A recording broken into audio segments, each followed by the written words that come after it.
चलिए, अब बात करते हैं, जैसा कि मैंने आपको बताया था कि अब हम मिशन इंद्रधनुष के बारे में बात करने वाले हैं। जब भी बात करते हैं मिशन इंद्रधनुष की, तो पहले मैं आपको बता दूं कि जो इंद्रधनुष होता है उसमें 7 रंग होते हैं। प्रकाश के परावर्तन, प्रकाश के अपवर्तन, है ना, और पूर्ण आंतरिक परावर्तन सिद्धांत पर आधारित होता है दरअसल में ये। लेकिन जब हेल्थ सेक्टर में हम इसको पढ़ते हैं मिशन इंद्रधनुष को, तो जिस तरह से मिशन इंद्रधनुष में 7 रंग होते हैं, बे, जा, नी, हा, पी, नाला। सबसे कम तरंग दैर्ध्य बैगनी का, सबसे ज्यादा लाल का, है ना। इसी वजह से लाल की एनर्जी सबसे कम, बैगनी की एनर्जी सबसे ज्यादा। बिल्कुल ठीक इसी तरह से जिस तरह से रंगों में इतना ज्यादा कॉन्फ्लिक्शन है या इतना ज्यादा इंफॉर्मेशन है, ठीक उतनी इंफॉर्मेशन हमको दिखाई देती है इन 7 डिसीजेस में।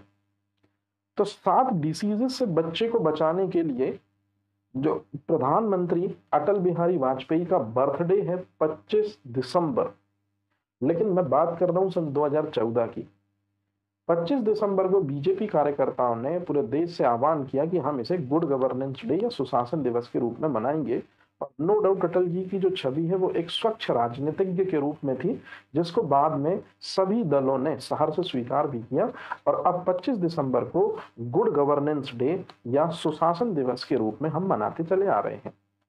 तो 25 दिसंबर 2014 से ही बीजेपी गवर्नमेंट ने एक माइलस्टोन रखते हुए मिशन इंद्रधनुष की शुरुआत की।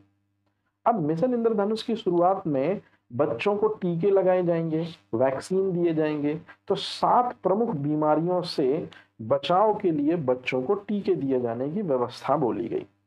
उन 7 बीमारियों में से पहली बीमारी है डिप्थीरिया, दूसरी बीमारी है पर्टुसिस, तीसरी बीमारी है टिटनिस, और चौथी बीमारी है ट्यूबरकुलोसिस मतलब टीबी। तो इन 4 जीवाणु जनित समस्याओं से नवजात शिशु को बचाने के लिए वैक्सीन देने की बात बोली गई। लेकिन यदि मैं पूछूं आपसे कि पोलियो, हेपेटाइटिस और मीजल्स या रूबेला नहीं आएगा, सॉरी, है ना, इनसे बचाव के लिए, मतलब ये 3 विषाणु जनित समस्याएं हैं, इनसे बचाव के लिए भी बच्चों को वैक्सीन दिए गए। मतलब 7 गंभीर बीमारियों से बच्चे को बचाने के लिए वैक्सीन दिए गए। उसमें से 4 जीवाणु जनित समस्याएं और 3 विषाणु जनित समस्याएं हैं, क्या आपको याद रखना है। अब यदि मैं आपसे पूछूं कि टीकाकरण जो है मिशन इंद्रधनुष ये क्यों लाया गया, तो इसके लिए थोड़ा सा आपको पुराना जानना होगा चीजें। आपने शायद सुना होगा सार्वभौमिक टीकाकरण कार्यक्रम, यूनिवर्सल इम्यूनाइजेशन प्रोग्राम। यदि आपने नहीं सुना तो जल्दी सुनिए, मीन्स में आपके बहुत इंपॉर्टेंट है ये चीज। सार्वभौमिक टीकाकरण कार्यक्रम आया था सन 1985 में, जिसमें केंद्र सरकार ने 90% वैक्सीनेशन के लिए बोला कि बच्चों को और गर्भवती महिलाओं को 90% तक हम वैक्सीनेट कर देंगे। लेकिन 2014 से पहले जब इसी चीज का पूरा श्रेय निकाला गया कि कितने लोगों को वैक्सीनेशन हुआ या कितने लोग वैक्सीनेट हुए, तो डाटा 90 से खिसक के 65 मिला। मतलब सिर्फ 65% नवजात शिशुओं का, बच्चों का जो 15 साल तक की एज के बच्चे थे, उनका वैक्सीनेशन हो पाया था। तो सार्वभौमिक टीकाकरण कार्यक्रम में जो कमियां थी उनको ही दूर करके बनाया गया दरअसल में मिशन इंद्रधनुष। मतलब मिशन इंद्रधनुष के आने का मेन कारण है सार्वभौमिक टीकाकरण कार्यक्रम की असफलता। तो याद रखिएगा, जो मिशन इंद्रधनुष है वो किससे संबंधित है, टीकाकरण से संबंधित है। अब यदि मैं आपसे क्वेश्चन पूछूं कि एक योजना आती है जिसको कहते हैं जननी सुरक्षा योजना, इनके बारे में मैं आपको आगे भी पढ़ाऊंगा बहुत डिटेल से। जननी सुरक्षा योजना जो है, इस योजना की शुरुआत हुई थी 12 अप्रैल 2005 को। जी हाँ, ये 12 अप्रैल 2005 वही डेट है जिस डेट को सबसे पहले, मेरी बात बड़े ध्यान से सुनिएगा, एनएचएम की शुरुआत हुई थी। एनएचएम जिसका मकसद था कि ग्रामीण क्षेत्रों को बेहतर हेल्थ सुविधाएं देना, इसके लिए सबसे पहले शुरुआत की गई थी आशा कार्यकर्ता की नियुक्ति। तो एनएचएम कार्यक्रम के दौरान ही आशा कार्यकर्ता की नियुक्ति हुई। एनएचएम कार्यक्रम के दौरान ही जननी सुरक्षा योजना शुरू हुई कि जो भी गर्भवती महिलाएं हैं वो गांव में या घरों में एक सीनियर लेडी या सीनियर दाई से बच्चे का प्रसव ना करवाएं, हॉस्पिटल्स में आए, प्राइमरी हेल्थ सेंटर में आए, कम्युनिटी हेल्थ सेंटर में आए, जिला अस्पताल में आए और यहाँ बच्चे का सुरक्षित प्रसव कराएं। तो जब बच्चे का बर्थ या बच्चे का प्रसव जो है यदि हॉस्पिटल्स में होता है, पीएचसी में होता है, प्राथमिक स्वास्थ्य केंद्र, उप स्वास्थ्य केंद्र सब सीएचसी में होता है ना, कम्युनिटी हेल्थ सेंटर में होता है, सामुदायिक स्वास्थ्य केंद्र में होता है, डिस्ट्रिक्ट हॉस्पिटल जिला अस्पताल में होता है। इसको कहते हैं संस्थागत प्रसव। तो संस्थागत प्रसव यदि होता है गर्भवती महिला के द्वारा बच्चे का, तो इस तरह से माँ और बच्चे दोनों की जान को जो है खतरा नहीं रहेगा। बच्चे में किसी तरह के कॉम्प्लिकेशंस हैं तो डॉक्टर भी मौजूद हैं, वो देख लेंगे और बच्चे के बर्थ को सही तरीके से करेंगे, और इस तरह से मातृत्व मृत्यु दर और शिशु मृत्यु दर में जबरदस्त कमी आएगी। तो जननी सुरक्षा योजना का मेन मकसद यही था कि किसी तरह से जो पैदा होने वाला बच्चा है और जो बच्चा को जन्म दे रही है, या जिस बच्चे को जो माँ जन्म दे रही है, ये दोनों सही सलामत रहे। मतलब जच्चा और बच्चा की सलामती के लिए संस्थागत प्रसव हो संभव, इसके लिए जननी सुरक्षा योजना लाई गई। लेकिन आप बीपीएल कार्ड धारक हैं, यदि महिला बीपीएल कार्ड धारक है तो निश्चित रूप में 6,000 की आर्थिक सहायता भी उसको उपलब्ध कराई जाती है। हालांकि अब ये राशि थोड़ी सी बढ़ चुकी है, लगभग 13 से 14,000 इस राशि में आवंटन कर दिया गया है। मतलब ये एक मातृत्व कार्यक्रम है और साथ ही साथ में ये आर्थिक लाभ भी पहुंचा रहा है वर्तमान समय में। जननी एक्सप्रेस योजना जो है, इसकी शुरुआत हुई थी मई 2006 से। दरअसल में गर्भवती महिलाओं को संस्थागत प्रसव के लिए हॉस्पिटल तक पहुंचना था, लेकिन कई बार क्या होता है कि बीच में ही बच्चे का बर्थ हो जाता था, मतलब घर से हॉस्पिटल पहुंचने के बीच में ही, क्योंकि बिल्कुल एट अ प्रेजेंट टाइम में साधन नहीं मिलते थे। जैसे रात में किसी लेडीज को लेबर पेन होने शुरू हुए तो बच्चे का बर्थ अब रात में ही होगा, लेकिन मान लो वाहन नहीं मिल रहे हैं, साधन नहीं मिल रहे हैं, और ऐसी कंडीशन में लेडीज बहुत ज्यादा परेशान हो रही है, वो जा रही है बीच रास्ते में ही अगर बर्थ हो जाए तो इस तरह के बहुत से कॉम्प्लिकेशंस आए। 2005 से जीएसवाई योजना में ये चीज सुनी गई कि बहुत सारे बच्चे बीच में ही सड़क पे ही हो गए, बर्थ बीच में ही रोकना पड़ा, बहुत से बच्चों की डेथ हो गई, माँ की डेथ हो गई। इसी वजह से जननी एक्सप्रेस योजना की शुरुआत की गई। तो जननी एक्सप्रेस योजना में जैसे आप देख रहे होंगे पीछे ये व्हीकल था, जिसमें गर्भवती महिला को बिठाया जाता था, उसको घर से हॉस्पिटल पहुंचाया जाता था, सुरक्षित प्रसव के बाद फिर से उसको घर छोड़ दिया जाता था। मतलब ये चलित दरअसल में सुविधा थी, चलित अस्पताल भी हम इसको बोल सकते हैं, मोबाइल यूनिट भी हम इसको बोल सकते हैं, जिसमें यदि महिला को अगर हॉस्पिटल ले जाया जा रहा, अगर मान लो सीरियस इमरजेंसी वगैरह आ गई तो उसी जगह पर कुछ एक्सटेंड करके कुछ समय के लिए और हॉस्पिटल पहुंचाकर फिर बच्चे का सुरक्षित प्रसव कराया जाए। तो गर्भवती महिला और नवजात शिशु जो है इसकी हेल्थ बेहतर रहे। याद रखिएगा 24 घंटे एम्बुलेंस सुविधा उपलब्ध की बात बोली गई थी इसी चीज में। अब यदि आपसे कोई क्वेश्चन पूछे कि वर्तमान समय में हमारी जो स्वास्थ्य व्यवस्था है वो एलोपैथिक दवाओं पर है, निश्चित रूप में एलोपैथिक दवाओं पर होनी ही चाहिए। तो यदि आपसे कोई पूछे कि वर्तमान समय में स्वास्थ्य व्यवस्था एलोपैथिक या अंग्रेजी दवाइयों पर है, सबसे पहले अंग्रेजी दवाइयों के उपयोग करने के लिए हिप्पोक्रेट्स नामक साइंटिस्ट ने बोला था। और हिप्पोक्रेट्स नामक व्यक्ति को इसलिए हम कीमोथेरेपी का पिता कहते हैं, एलोपैथिक मेडिसिन का पिता कहते हैं। और जो चिकित्सा शास्त्र के विद्यार्थी होते हैं, जैसे एमबीबीएस हो गया, बीएमएस हो गया, फार्मासिस्ट हो गया, उनको हिप्पोक्रेट्स की शपथ दिलाई जाती है। लेकिन हिप्पोक्रेट्स ने जो बात बोली थी कि यदि आप रोगों से ग्रसित हो रहे हो तो आप रासायनिक दवाओं का, एलोपैथिक दवाओं का इस्तेमाल कीजिए। इसी क्रम में आपने शायद महर्षि चरक के बारे में कभी सुना होगा कि महर्षि चरक का कहना था कि जब भी आप किसी रोग से ग्रसित हो तो पेड़ पौधे के महत्वपूर्ण भागों को औषधि के रूप में लो। इसको आयुर्वेदा चिकित्सा पद्धति कहते हैं। तो यही आयुर्वेदा चिकित्सा पद्धति जिसका पार्ट है, अब उस चिकित्सा पद्धति को हम पढ़ेंगे और इसमें से बहुत सारे क्वेश्चन कॉम्पिटिटिव एग्जाम में हमको देखने को मिलते हैं। तो चलिए आइए शुरुआत करते हैं आयुष चिकित्सा पद्धति की। हालांकि सामने जिनका आप फोटो देख रहे हैं ये बिल्कुल महर्षि चरक नहीं है, ना हिप्पोक्रेट है, ये है भगवान धन्वंतरी। भगवान धन्वंतरी वो है जिनको आरोग्य शास्त्र का देवता माना जाता है, जिनको आरोग्यम देवता माना जाता है, जो देवताओं के वैद्य हैं। और देवताओं के वैद्य जो हैं इन्हीं ने, जो भगवान धन्वंतरी हैं, इन्हीं ने महर्षि चरक को या उनके परिवार के विशेषज्ञ लोगों को दरअसल में ये जो पादप विज्ञान है या पादप औषधि विज्ञान है ये सिखाया था। तो चलिए बात करते हैं आयुष की। तो सबसे पहले आयुष चिकित्सा पद्धति में हम ये देखते हैं कि यदि कोई व्यक्ति रोगों से ग्रसित होता है तो वो एलोपैथी का ज्यादा उपयोग ना करके आयुष चिकित्सा पद्धति से भी अपने आप को उपचारित कर सकता है। मतलब अंग्रेजी दवाइयों का उपयोग ना करके, जैसे पैरासिटामोल आपने सुना होगा, एनाल्जेसिक एक्शन के लिए ली जाती है।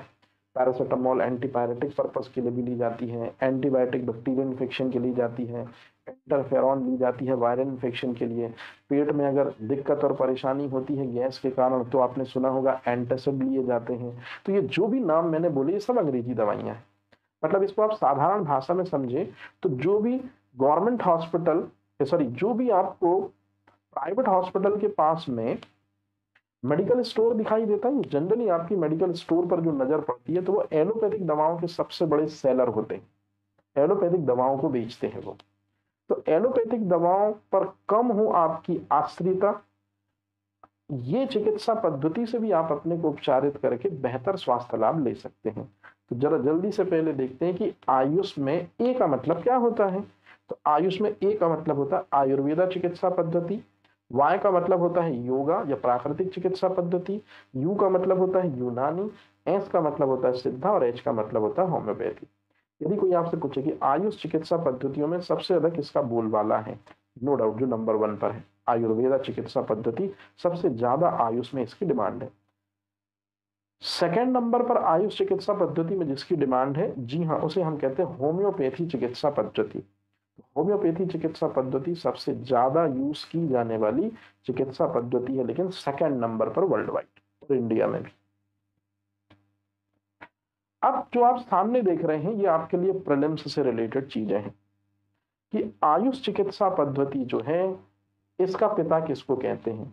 जी हाँ, एक भगवान है जिनका नाम है धन्वंतरी और आचार्य चरक।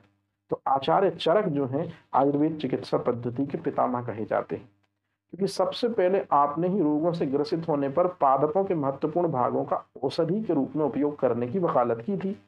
इसलिए आयुर्वेदा चिकित्सा पद्धति का पिता हम महर्षि चरक को कहते हैं। आयुर्वेदा में हम क्या पढ़ते हैं, पेड़ पौधे के महत्वपूर्ण भागों को औषधि के रूप में प्रयोग करना ही तो पढ़ते हैं। तो इस तरह से आपको ये चीजें याद रखनी है। अब योगा और प्राकृतिक चिकित्सा पद्धति, तो योगा चिकित्सा पद्धति का जो पिता है ये हम किसको कहते हैं, महर्षि पतंजलि को कहते हैं। और महर्षि पतंजलि जो हैं इनको योगा चिकित्सा पद्धति का हम जनक भी कहते हैं। यूनानी चिकित्सा पद्धति का जनक कहते हैं हिप्पोक्रेट्स को। जी हाँ, ये हिप्पोक्रेट्स वही व्यक्ति हैं जिनका नाम है कीमोथेरेपी का पिता और एलोपैथी का पिता। उत्तर भारत में आयुर्वेदा चिकित्सा पद्धति जिस तरह से बहुत ज्यादा फल फूल रही थी, तो साउथ इंडिया में लोग अपने आप को सिद्धा चिकित्सा पद्धति से उपचारित करते थे। और साउथ के 18 आचार्य, जिसमें अंबाती, पेरियार, ये नाम आपने सुने होंगे, है ना, महर्षि अगस्त्य, ये सभी 18 आचार्यों में सबसे प्रमुख थे जिन्होंने सिद्धा चिकित्सा पद्धति के जरिए साउथ इंडिया के लोगों की हेल्थ को बेहतर किया। और लास्ट में होम्योपैथी चिकित्सा पद्धति जो है इसका जनक हेनीमैन को कहा जाता है। तो कहने का सीधा सा मतलब है कि आयुष चिकित्सा पद्धतियों में कौन कौन किस किस के फादर हैं ये आपको याद रखना है, ये आपसे पूछा जाता है। और अब जो सबसे महत्वपूर्ण चीज, हालांकि थोड़ी धुंधली आपको दिख रही होगी लेकिन मैं इसको एकदम क्लियर करके बताता हूं, राष्ट्रीय आयुर्वेद संस्थान कहां पर है या भारतीय आयुर्वेद संस्थान कहां पर है जिसमें आयुर्वेद को बढ़ावा दिया जाता है। जी हाँ, जयपुर में। स्थापना कब हुई थी इसकी, साल 1976 में हुई थी। मोरारजी देसाई राष्ट्रीय योग संस्थान कहां पर है, आप खुद ही देख लीजिए, नई दिल्ली में है। 1860 में इसकी स्थापना हो गई थी, मतलब बहुत पहले। आजादी के बाद हमने पहले गैर कांग्रेसी प्रधानमंत्री मोरारजी देसाई के नाम पर योग इंस्टीट्यूट का नेम रखा है। राष्ट्रीय यूनानी चिकित्सा संस्थान बेंगलुरु में है। इसकी स्थापना कब हुई थी, साल 1987। ये यूनानी वही जिसके समर्थक हिप्पोक्रेट्स थे। राष्ट्रीय होम्योपैथी चिकित्सा पद्धति, इसका हेड ऑफिस कोलकाता में है। साल 1975 में इसकी स्टैब्लिशमेंट हुई थी। और बाकी जो दो बच गए, राष्ट्रीय प्राकृतिक चिकित्सा संस्थान 1986 में, पर्यावरण संरक्षण अधिनियम आया था 1986 में, उसी समय राष्ट्रीय प्राकृतिक चिकित्सा संस्थान पुणे में बन रहा है। और राष्ट्रीय सिद्ध संस्थान जिसकी चेन्नई में स्थापना हुई है सन 2010 में। अब जो मुझे मेन चीज समझानी थी आपको वो चीज ये है, यदि मैं आपसे पूछूं कि आयुष के संस्थानों में सबसे पहले कौन बना, आयुष के जो संस्थान है उनमें सबसे पहले कौन बना? मोरारजी देसाई। आयुष के संस्थानों में नवीनतम कौन बना? नेशनल इंस्टीट्यूट ऑफ सिद्धा। तो ये आपको याद रखना है। तो इस तरह से ये क्वेश्चन भी आपसे पूछे जाएंगे कि कौन कब कब बना। जैसे स्पेशली इसमें आयुर्वेद और होम्योपैथी आप जरूर याद कर लेना। आयुर्वेद 76 में बना और होम्योपैथी 75 में बना। याद रहेगा ये चीज। इस तरह से ये चीजें आपसे पूछी जाएंगी।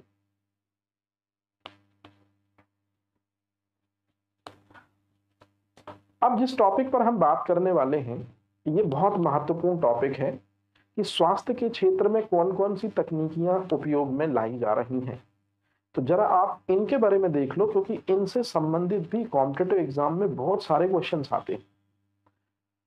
तो चलिए चलते हैं, बात करते हैं स्वास्थ्य क्षेत्र में कौन कौन सी टेक्नोलॉजी है। सबसे पहले, यदि आपकी आंखों में कोई दिक्कत और परेशानी है तो नेत्र लेंस चिकित्सा पद्धति होती है। तो यदि आप निकट दृष्टि दोष से ग्रसित हैं, ये निकट दृष्टि दोष वही होता है जब निकट की चीज तो दिखती है लेकिन दूर की नहीं दिखती। तो चलो जल्दी से बताइए कौन सी टेक्नोलॉजी लगाएंगे आप, जिस तरह से इस तरह के पेशेंट को ठीक करेंगे अवतल लेंस चश्मों में डालकर। तो आपसे क्वेश्चन पूछा जाता है प्रीलिम्स में, निकट दृष्टि दोष जिसको इंग्लिश में कहते हैं मायोपिया से ग्रसित व्यक्ति को कौन सी चिकित्सा पद्धति से अपने को उपचारित करना चाहिए? अवतल। दूर दृष्टि दोष यदि किसी व्यक्ति को है, मतलब दूर की चीजें सुस्पष्ट दिख रही हैं लेकिन पास की दिखने में दिक्कत है बंदे को, उत्तल लेंस कॉन्वेक्स लेंस का यूज किया जाएगा। जब बूढ़ा होता है कोई व्यक्ति तब उसको न तो दूर की चीजें दिखती हैं ना पास की चीजें दिखती हैं, इसको कहते हैं जरा दृष्टि दोष। जरा का मतलब होता है बुढ़ापा, यहीं से वर्ड बना जेरेंटोलॉजी, बुढ़ापे का अध्ययन। बायफोकल लेंस का इस्तेमाल किया जाता है, याद रखिएगा इंपॉर्टेंट है, मतलब आधा अवतल आधा उत्तल। तो जरा दृष्टि दोष से फिर व्यक्ति जो है वो ठीक हो जाता है। यदि किसी दृष्टि दोष में आपको ब्लर दिखता है, जैसे आप लोगों को यदि कभी ब्लर दिखना शुरू हो जाए तो याद रखिएगा आपको सिलेंड्रिकल लेंस चाहिए आपके चश्मों में। मतलब दृष्टि वैषम्य एस्टिग्मेटिज्म से ग्रसित व्यक्ति जिसको धुंधला दिखाई देता है, बेलनाकार लेंस का प्रयोग करना चाहिए चश्मों में। तो नेत्र चिकित्सा पद्धति आपको समझ में आ गई। इसमें मेन ये जो चीजें हैं वो आपको याद रखनी। अब एक क्वेश्चन पूछा जाता है कि किस रोग से ग्रसित व्यक्तियों के लिए वरदान है हीमोडायलिसिस विधि, या डायलिसिस आपने जरूर सुना होगा, जिसमें रक्त का शुद्धिकरण किया जाता है हीमोडायलेटर उपकरण की सहायता से। और हीमोडायलेटर उपकरण को जो आपको चित्र में ये दिख रहा है, इसी को कहते हैं कृत्रिम गुर्दा या आर्टिफिशियल किडनी। अब होता क्या है, एक बीमारी है जिसके बारे में सबसे पहले डॉक्टर रिचर्ड ब्राइट्स ने बताया था। जी हाँ, उसे हम कहते हैं यूरेमिया। यूरेमिया में क्या होता है, जब किसी व्यक्ति के ब्लड में यूरिया की मात्रा बढ़ जाती है, तो किसी के व्यक्ति के ब्लड में जब यूरिया की मात्रा बढ़ जाती है तो ऐसे व्यक्ति का रक्त अशुद्ध हो जाता है, किडनी काम नहीं करती। तो फिर हीमोडायलिसिस विधि के जरिए या हीमोडायलेटर विधि में अशुद्ध रक्त भेजकर यूरिया को पूरी तरह से ये एब्जॉर्ब कर लेगा और इस तरह से शुद्ध रक्त फिर से व्यक्ति को चढ़ा दिया जाएगा। तो इस पूरी टेक्निक को कहते हैं डायलिसिस। तो आपको सिर्फ वर्ड याद रखना है कि किस रोग से ग्रसित व्यक्तियों के लिए डायलिसिस विधि वरदान है। निश्चित रूप में हीमोडायलिसिस विधि यूरेमिया रोग से ग्रसित व्यक्तियों के लिए वरदान है। अब यदि मैं आपसे पूछूं कि रेडियोथेरेपी क्या होती है, तो आपने ये चीज सुनी होगी कि यदि शरीर में कहीं कैंसर हो जाए तो कोबाल्ट 60, गोल्ड 198 और एक अक्री गैस आजकल यूज होने लगी है जिसका नाम है रेडॉन, इससे निकलते हैं गामा रेडिएशन। तो यदि गामा रेडिएशन के जरिए आप कैंसर सेल को घोलते हैं, उसको समाप्त करते हैं, तो इसको रेडियोथेरेपी कहते हैं। लेकिन यदि गामा रेडिएशन के जरिए, मेरी बात ध्यान से सुनेगा, गामा रेडिएशन के जरिए यदि आप गुर्दे की पथरी जिसको कैल्शियम ऑक्सलेट क्रिस्टल बोलते हैं उसको समाप्त करते हैं, उसको नष्ट करते हैं, तो इसी को कहते हैं मेडिकल साइंस में लिथोट्रिप्सी। मतलब अब जो बात मैंने आपको समझाई यही चीज मैंने एकदम साफ साफ लिख दी है। सबसे पहले बात करते हैं रेडियोथेरेपी की। तो रेडियो एक्टिव समस्थानिक कोबाल्ट 60, गोल्ड 198 ये दोनों के दोनों बार्क सेंटर में बनते हैं, बताया था मैंने आपको, ट्रेशा टेक्निक से बनाए जाते हैं। रेडॉन एक अक्री गैस है लेकिन इसमें से अल्फा बीटा गामा रेडिएशन निकलते हैं, तो जो गामा रेडिएशन है उन्हीं से कैंसर सेल को यदि डिस्ट्रॉय किया जाएगा तो इसको हम रेडियोथेरेपी कहते हैं। लेकिन यदि कोबाल्ट 60, गोल्ड 198 और रेडॉन गैस से जो गामा रेडिएशन निकलते हैं उससे यदि गुर्दे की पथरी को घोला जाए, यहाँ गुर्दे का मतलब है किडनी, और केवल पथरी किडनी बस में नहीं होती, पित्ताशय में भी हो सकती है और मूत्राशय में भी हो सकती है, मतलब यूरिनरी ब्लाडर में भी हो सकती है और गाल ब्लाडर में भी हो सकती है। तो इस तरह से यदि आप पथरी को तोड़ते हैं, कैल्शियम ऑक्सलेट के बड़े बड़े क्रिस्टल को छोटे छोटे पार्ट्स में तोड़ते हैं, इसी को कहते हैं लिथोट्रिप्सी। ये क्वेश्चन एमपीपीएससी 2010 में भी आ चुका है। अब अगला जो सेगमेंट है ये थोड़ा सा धुंधला आपको दिख रहा होगा, लेकिन मैं इसको सही करता हूं, बोल रहा हूं। आपने ईसीजी का नाम सुना होगा, इलेक्ट्रोकार्डियोग्राम, और इलेक्ट्रोकार्डियोग्राफी तो दरअसल में वो ग्राफ बन के आता है। तो इलेक्ट्रोकार्डियोग्राम वो उपकरण होता है जिससे हृदय की क्रियाविधि का पता लगाया जाता है। इलेक्ट्रोमस्कुलर ग्राम वो उपकरण होता है जिससे हमारे शरीर में 639 मांसपेशियां सही से काम कर रही हैं कि नहीं कर रही हैं, इनके बारे में पता लगाया जाता है। इलेक्ट्रो ऑकुलर ग्राम, आंख का रेटिना सही तरीके से प्रतिबिंब बना रहा है कि नहीं बना रहा है, इसका पता लगाया जाता है। और इलेक्ट्रोएन्सेफेलोग्राम, हमारा ब्रेन, हमारा मस्तिष्क सही तरीके से काम कर रहा है कि नहीं कर रहा है, इस बात का हम पता लगाते हैं। तो कहने का सीधा सा मतलब हुआ ये कि किसी भी तरह की दिक्कत और परेशानी यदि है मस्तिष्क में तो ईईजी उपकरण, हार्ट में किसी तरह की परेशानी है तो ईसीजी उपकरण, आंख में किसी तरह की परेशानी है तो ईओजी उपकरण, और मसल्स में किसी तरह की परेशानी है तो ईएमजी उपकरण, इनका पता लगा, इनकी मदद से इन अंगों की क्रियाविधि को पता लगाते हैं। आपने नाम जरूर सुना होगा सीटी स्कैन का। सीटी स्कैन का फुल फॉर्म होता है कंप्यूटेड एक्सियल टोमोग्राफी। कई बुकों में इसको कंप्यूटराइज्ड एक्सियल टोमोग्राफी भी कहते हैं। दरअसल में सीटी स्कैन में हम एक्सरे का उपयोग करते हैं और टूटी हुई हड्डी का पता लगाने के लिए कंप्यूटर सिस्टम की इन्वॉल्वमेंट लेते हैं।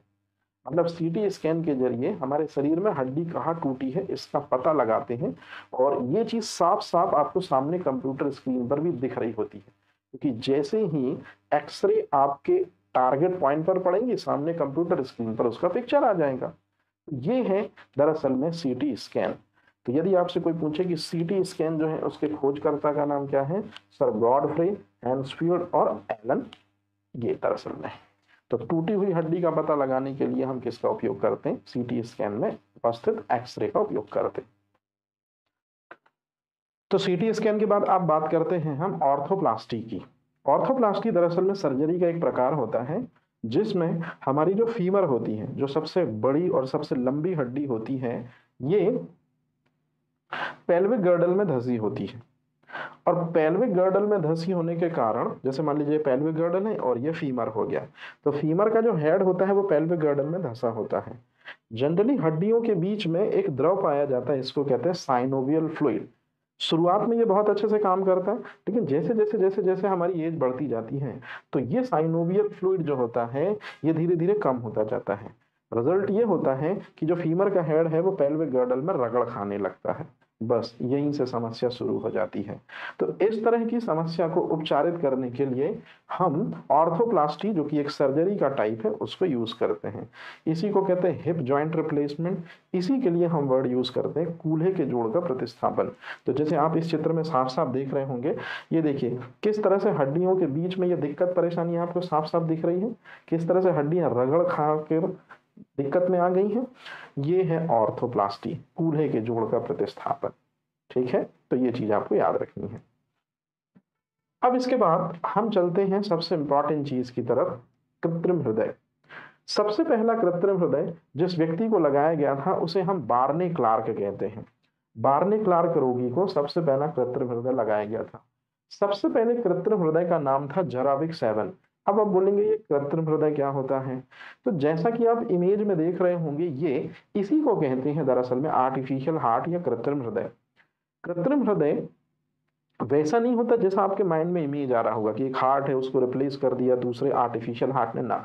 दरअसल में होता क्या है, हमारे हृदय में एक नॉट होता है, गठान लाइक संरचना होती है। ये जब मैं आपको हार्ट पढ़ाऊंगा तो वहां एक बार फिर से विद डिटेल से बताऊंगा। अभी तो सिर्फ और सिर्फ मेन जो चीज है वो बता रहा हूँ कि हमारे हार्ट में एक नॉट लाइक स्ट्रक्चर होता है, एक गठान जैसी संरचना होती है जो कि दाहिने आलिंद में पाई जाती है। याद रहेगी ये चीज। तो ये आप याद रखिएगा, दाहिने आलिंद में पाया जाता है SA node, sino auricular node. और साइनो ऑरिकुलर नोड ऐसे नोड ही हृदय की गतिविधि को शुरू कराता है, हृदय में कंपनों को भेजता है, तब हार्ट के पार्ट जो है अपनी फंक्शनिंग के लिए शुरू हो पाते हैं या तैयार हो पाते हैं। मान लो किसी कारण से ऐसे नोड खराब हो जाए, मान लो किसी कारण से ऐसे नोड जिसको हम प्राकृतिक पेसमेकर कहते हैं, यदि वो दिक्कत परेशानी में आ जाए तो फिर हार्ट की फंक्शनिंग नहीं हो पाएगी। तो हार्ट की फंक्शनिंग को फिर से करने के लिए एक छोटा सा कृत्रिम हृदय या कृत्रिम पेसमेकर हम लगाते हैं, उसी को हम कृत्रिम हृदय कहते हैं। तो जब भी ऐसे नोड खराब हो जाए किसी व्यक्ति में, साइनो ऑरिकुलर नोड यदि खराब हो जाए, तो फिर हम कृत्रिम पेसमेकर लगाते हैं, और कृत्रिम पेसमेकर को ही हम कृत्रिम हृदय कहते हैं। तो ये आप जरूर याद रखिएगा, ये क्वेश्चन भी इस तरह से आते हैं। MRI के बारे में मैंने आपको एक चीज साफ साफ शुरुआत में बताई है, एक बार फिर से आप ध्यान से सुनिएगा। MRI का फुल फॉर्म होता है मैग्नेटिक रेजोनेंस इमेजिंग, जैसा ऊपर लिखा हुआ है। MRI में क्या होता है कि दो शक्तिशाली चुंबक के बीच में व्यक्ति को भेजा जाता है। तो दो शक्तिशाली चुंबक हो गए, मतलब मैग्नेटिक फील्ड, और मैग्नेटिक फील्ड में ऊपर दो चुंबकों के बीच में ऊपर एक कैमरा होता है जिसमें से रेडियो वेव निकल रही होती है। और यही रेडियो वेव जो है ये व्यक्ति के सभी अंगों का, चाहे वो कठोर हो चाहे वो मुलायम हो, का चित्रण करती है।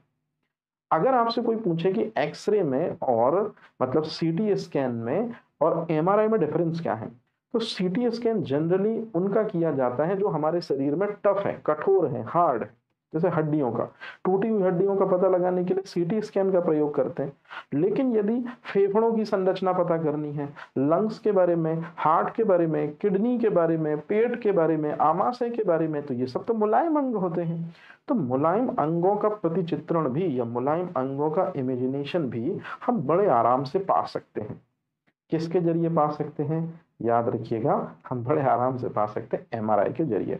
तो MRI में जैसे कि आपको दिख रहा होगा, ये पेशेंट को ले जाया जाता है, ये दो जो है ये चीज, और एक उस साइड जो है ये ही शक्तिशाली चुंबक है, मतलब शक्तिशाली चुंबकों के बीच में व्यक्ति को ले जाया जाएगा। मतलब शक्तिशाली चुंबकीय क्षेत्र में कौन सी तरंगे? रेडियो तरंगे होंगी, और इनको हम किसकी मदद से देख रहे होंगे? कंप्यूटर की मदद से देख रहे होंगे, और ये शरीर के अंदर अंगों का क्या करती हैं? चित्रण लेती हैं। अब याद रखिएगा, MRI में जो अंगों का चित्रण हमको मिलता है वो प्रोटॉनों की मदद से मिलता है। तो ये सिंपल सी चीज है जिसको आप याद रखेंगे। तो MRI, जिसको हिंदी में कहते हैं चुंबकीय अनुनाद इमेजिंग, मतलब चित्रण, इंग्लिश में मैग्नेटिक रेजोनेंस इमेजिंग। सबसे इंपॉर्टेंट चीज, सामने स्क्रीन पर जो आप देख रहे हैं, डी गबोर ने इसको खोजा था। जी हाँ, डी गबोर ने होलोग्राफी की खोज की है।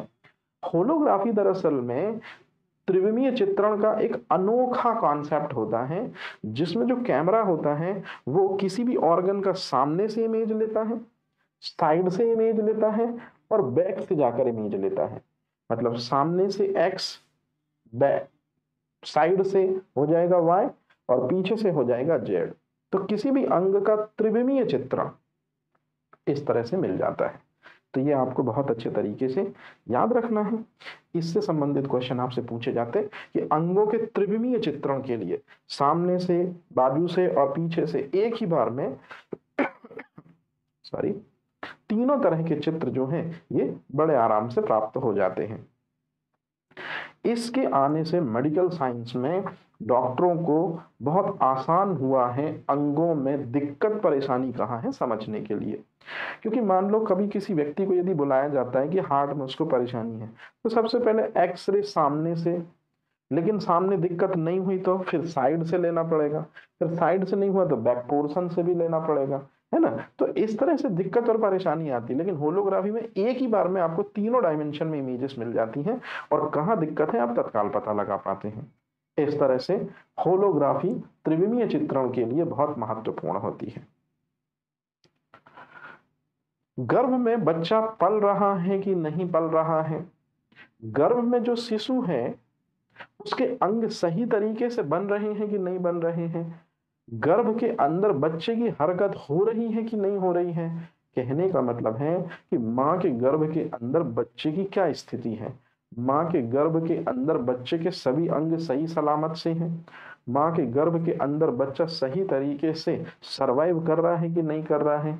इन सभी बातों का पता लगाने के लिए माँ के गर्भ के अंदर झांकने की इजाजत देती है ये तकनीक, जिसको हम कहते हैं सोनोग्राफी।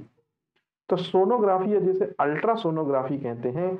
इसमें हम, ध्यान से सुनिएगा, ध्वनि तरंगों का एक प्रकार होता है जिसको हम कहते हैं पराश्रव्य ध्वनि तरंगे। तो पराश्रव्य ध्वनि तरंगे, जी हाँ, ये वही ध्वनि तरंगे हैं जिनकी मदद से जो चमगादड़ होता है, बिल्कुल सही सुना आपने, वो दरअसल में अपने शिकार को खोजता है। उन्हीं ध्वनि तरंगों की मदद से या उन्हीं ध्वनि तरंगों का उपयोग यदि हम सोनोग्राफी में करते हैं तो गर्भस्थ शिशु के भ्रूणी विकास के बारे में हमको जानकारी मिल जाती है। यदि कभी भी आपसे कोई क्वेश्चन पूछे कि जरिए बताइए जरा जल्दी से, अल्ट्रासाउंड या अल्ट्रासोनोग्राफी में क्या किया जाता है, तो अल्ट्रासाउंड या अल्ट्रासोनोग्राफी में गर्भस्थ शिशु के अंदर की चीजों का पता लगाया जाता है। जैसे कि आप स्क्रीन में देख रहे होंगे, ये गर्भवती महिला है, गर्भवती महिला के गर्भ के अंदर शिशु है, और ये प्रोसीजर डॉक्टर जो कर रहे हैं, ये आप देख रहे होंगे, ये प्रोसीजर जो डॉक्टर कर रहे हैं, ग्लू लगाकर महिला के पेट पर, दरअसल में इसी से निकलती हैं अल्ट्रासोनिक वेव, पराश्रव्य तरंगे, और पराश्रव्य तरंगों के कारण सामने स्क्रीन पर, कंप्यूटर स्क्रीन पर ये बच्चे का चित्र बन जाता है। तो आजकल वेस्टर्न कल्चर में और इंडिया में भी ये चलन चलने लगा है कि बच्चा जो है वो पहले मंथ में कैसा दिखता है, दूसरे मंथ में कैसा दिखता है, तीसरे मंथ में कैसा दिखता है, चौथे मंथ में कितना विकास हुआ, पांचवें मंथ में। तो माएँ जो हैं वो ये प्रोसीजर करा के बच्चे को पहले महीने से 9वें महीने तक किस तरह से ग्रोथ एंड डेवलपमेंट करता है, इसको अपने एल्बम में, जो फोटो का एल्बम होता है, उसमें लगाती हैं। तो ये एक नई टेक्नोलॉजी है जिसका निश्चित रूप में बड़ी बेसब्री से इंतजार करती हैं हर माएँ, क्योंकि जो प्रेगनेंसी होती है, बच्चे का बर्थ जो होता है, ये नेचर ने सिर्फ उन्हीं को ये खिताब दिया है। लेकिन अभी कुछ समय पहले न्यूज़पेपर में सुनने को मिला कि एक जेंट्स भी जो है वो बच्चे के बर्थ कराने में संभव है, मतलब अंडर प्रोसेसिंग है मामला। तो इस तरह से हेल्थ से रिलेटेड ये जो पहला टॉपिक है हमारा, मतलब अभी तक हमने जितना भी सेशन पढ़ा, ये पूरा का पूरा सेशन मैंने टुकड़ों में डिवाइड कर दिया है, लेकिन ये समाप्त हुआ हेल्थ पॉलिसी। हेल्थ पॉलिसी का कंप्लीट हमने देख लिया, जिसमें पहली हेल्थ पॉलिसी, दूसरी हेल्थ पॉलिसी, तीसरी, और जो रिलेटेड विद हेल्थ से क्वेश्चन बन सकते हैं हमने उनको यहाँ कर लिया। अब इसके हेल्थ कार्यक्रम के सेकंड पार्ट में हम आपसे मिलते हैं इसके बाद। तो तब तक इजाजत दीजिए। Thank you very much.